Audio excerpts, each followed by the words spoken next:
নমস্কাৰ, মই এটা মিনি ব্লগলৈ সকলোকে স্বাগতম জনাইছোঁ। আজি হৈছে 21 জুলাই অৰ্থাৎ শাওণ মাহৰ প্ৰথমটো সোমবাৰ। যাব ওলাইছোঁ মন্দিৰলৈকে। আৰু এই যে সেউজীয়া ৰঙৰ খাৰুপাত মোক বা এজনীয়ে গিফ্ট দিছিলে, কৈছিলে যে শাওণ মাহত হেনো এনেকুৱা সেউজীয়া খাৰু পিন্ধিব লাগে। কথাটো সঁচা নেকি বাৰু? যদি জানে আপোনালোকে কমেণ্ট কৰি জনাবচোন। আৰু এয়া আহি আছোঁ মন্দিৰলৈকে। শাওণ মাহ মানেই হৈছে শিৱক আৰাধনা কৰাৰ মাহ। এই মাহত যদি শিৱক ভক্তিভাৱেৰে পূজা কৰা হয় তেনেহ'লে সকলো মনৰ আশা পূৰ্ণ হয় বুলি বিশ্বাস কৰা হয়। মহাদেৱ যিয়ে প্ৰেমৰ কাৰণে তাণ্ডৱ সৃষ্টি কৰিব পাৰে, যিয়ে বিষ পান কৰি পেলাই নীলকণ্ঠ হ'ব পাৰে, নিজৰ মৃত পত্নীৰ শৰীৰ কান্ধত তুলি স্বৰ্গ মধ্য ভূমি ফুৰা মহাদেৱক অকল শাওণ মাহ বুলিয়েই নহয়, জনা হোৱাৰে পৰা বছৰৰ প্ৰতিটো দিনতেই পূজা কৰি আহিছোঁ। প্ৰতিটো সোমবাৰে আচলতে ব্ৰত ৰাখি আহিছোঁ।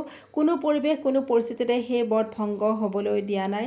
সেয়াও এক কাহিনী আছে, নিশ্চয় আপোনালোকক জনাম। কেতিয়াও মহাদেৱৰ দৰে এগৰাকী স্বামী নাইবা পাৰ্বতীৰ দৰে পত্নীও হ'বলৈ বিচৰা নাই। নিজকে সদায় মহাদেৱৰ সন্তান বুলি বিশ্বাস কৰি আহিছোঁ। শিৱ বাবাই সকলোকে মংগল কৰক, কুশলে ৰাখক বা